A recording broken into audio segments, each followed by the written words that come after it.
श्री शिवाय नमस्तुभ्यम। जय भोलेनाथ। आप सभी पर महादेव का आशीर्वाद सदैव बना रहे। प्रिय श्रोताओं, आज माघ मास की कृष्ण पक्ष की त्रयोदशी तिथि है, यानी कि शुक्र प्रदोष व्रत भी है। और आज ही चतुर्दशी तिथि भी।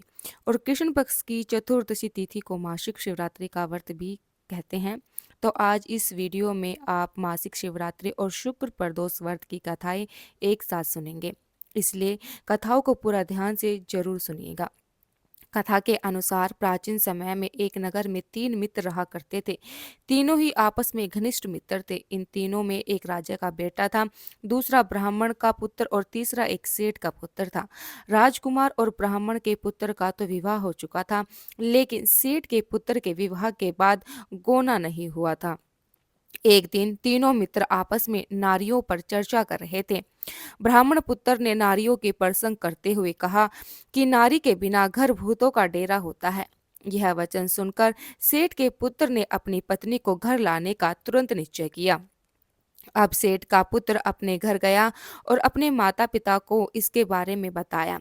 तब उसके माता पिता ने अपने बड़े बेटे से कहा, बेटा, अभी शुक्र देवता डूबे हुए हैं। इन दिनों में बहू बेटियों को उनके घर से विदा कर कर लाना शुभ नहीं होता। इसलिए शुक्र उदय होने के बाद ही तुम अपनी पत्नी को विदा करके लेके आना। सेठ का पुत्र अपनी जिद पर अड़ रहा था और पत्नी को लेने ससुराल जा पहुंचा। ससुराल वालों ने भी उसको समझाने की बहुत कोशिश की, किंतु वह नहीं माना। अंत में विवश होकर उन्हें अपनी कन्या को विदा करना पड़ा। ससुराल से विदा होकर सेठ का पुत्र अपनी पत्नी के साथ नगर से बाहर निकला ही था कि उनकी बैलगाड़ी का पहिया टूट गया और एक बैल की टांग भी टूट गई। पत्नी को भी बहुत चोट आई। सेठ के पुत्र ने आगे चलने का प्रयास जारी रखा। कुछ दूर आगे बढ़े तो तभी कुछ डाकुओं ने उन्हें घेर लिया और उनका सारा धन लूट कर ले गए। अब किसी तरह सेठ का पुत्र अपनी पत्नी के साथ जैसे तैसे रोता हुआ घर पहुंचा। तभी सांप ने उसे काट लिया। उसके पिता ने वैद्य को बुलाया। तब उन्होंने कहा कि आपका पुत्र 3 दिन में प्राण त्याग देगा। उसी समय इस घटना का पता ब्राह्मण पुत्र को भी लग गया। तब उसने सेठ के घर आकर कहा, आप अपनी बहू को अपने पुत्र सहित उसके मायके भेज दो। यह सारी बाधाएं इसी कारण से आई हैं। आपका पुत्र शुक्रग्रस्त में पत्नी को विदा करके लेके आया है। यदि यह अपने ससुराल पहुंच जाए तो बच जाएगा। सेठ को ब्राह्मण पुत्र की बात समझ में आ गई। उसने अपने पुत्र और पुत्रवधू को वापस लौटा दिया। वह पहुंचते ही सेठ पुत्र की हालत ठीक होने शुरू हो गई। फिर उसने अपना शेष जीवन अपनी पत्नी के साथ सुखपूर्वक बताया।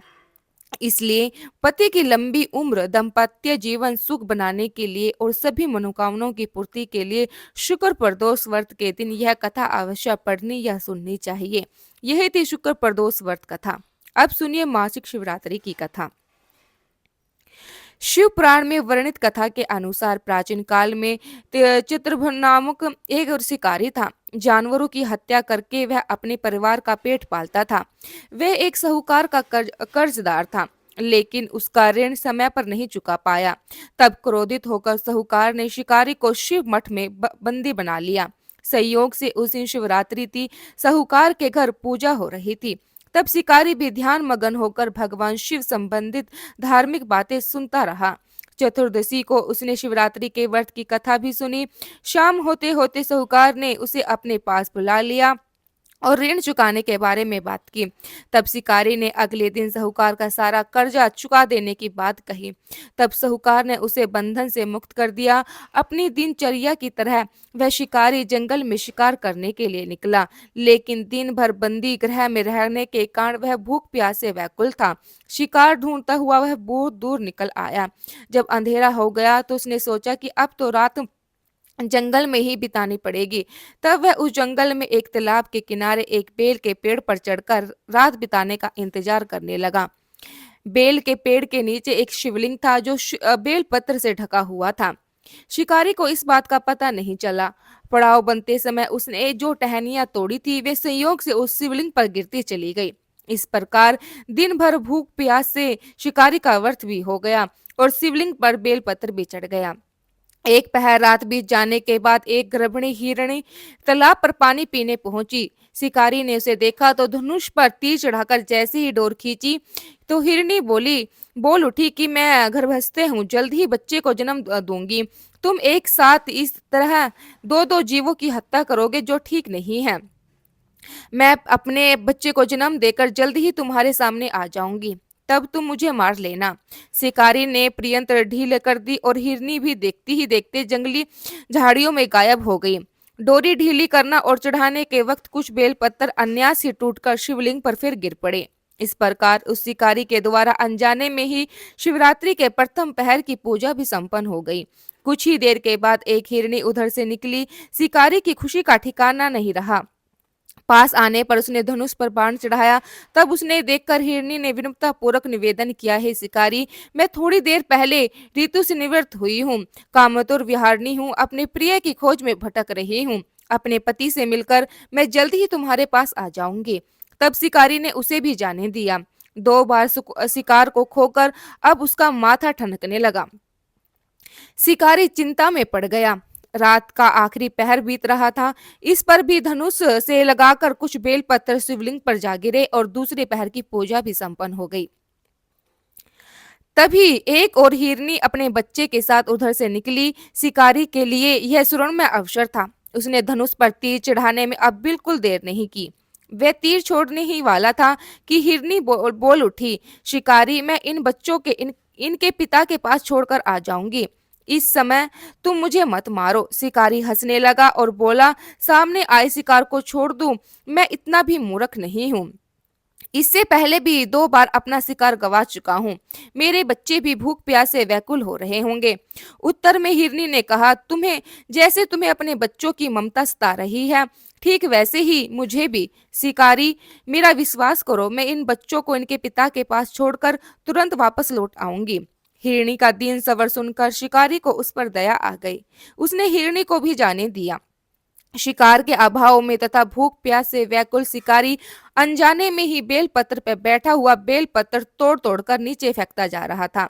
सुबह होने को हुई तो उसने एक हष्टपुष्ट हिरनी उस रास्ते पर नजर आई।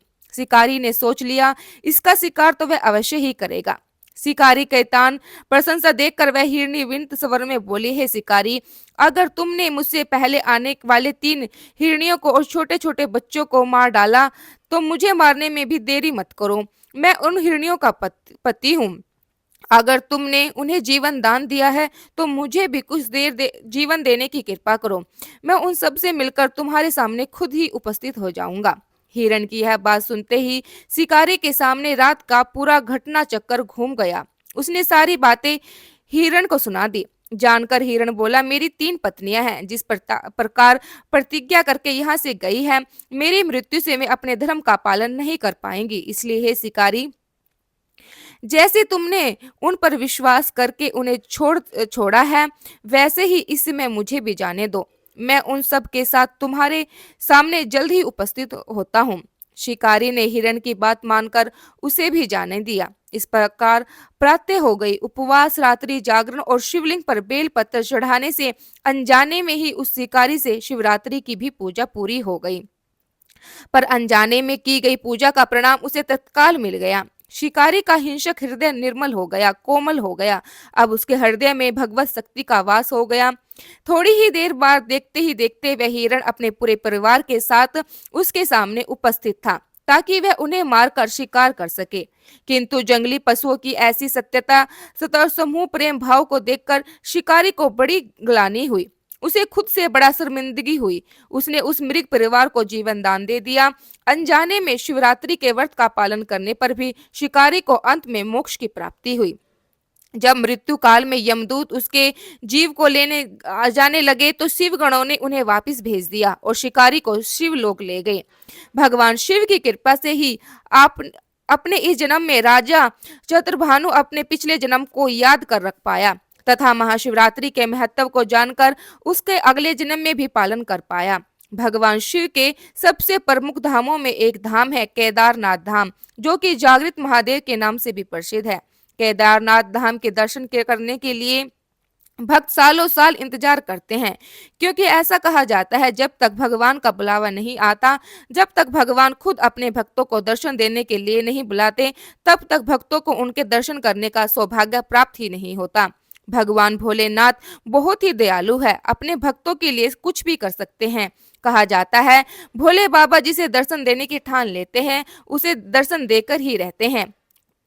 केदारनाथ धाम की चढ़ाई को बहुत मुश्किल माना जाता है। बहुत ही कठिनाइयों को पार करके श्रद्धालु बाबा के दर्शन करते हैं।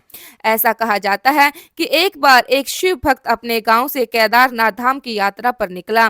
पहले यातायात की सुविधाएं तो कम हुआ करती थी, तो वह भक्त पैदल ही निकल पड़ा। रास्ते में जो भी मिलता उसे केदारनाथ का मार्ग पूछ लेता और मन में भगवान शिव का ध्यान करता रहता। इस प्रकार चलते चलते उसको कई महीने बीत गए। रास्ते में उसे बहुत सारी परेशानियों का सामना करना पड़ा, लेकिन उसने हार नहीं मानी। उसे तो बस बाबा के दर्शन करने थे और आखिरकार चलते चलते वह भक्त एक दिन केदारनाथ धाम पहुंच ही गया। केदारनाथ धाम के कपाट 6 महीने में खुले रहते हैं और 6 महीने बंद रहते हैं। वह भक्त जब उस समय वहां पहुंचा तब मंदिर के द्वार बंद हो गए थे। यह देखकर उस भक्त के तो प्राण गले में आ गए। उसने सोचा मैं महीनों की लंबी तपस्या के बाद आज भोले बाबा के दर्शन करके केदारनाथ धाम आया हूँ, और जब दर्शन करने की बारी आई तो यह मंदिर के कपाट बंद हो रहे हैं।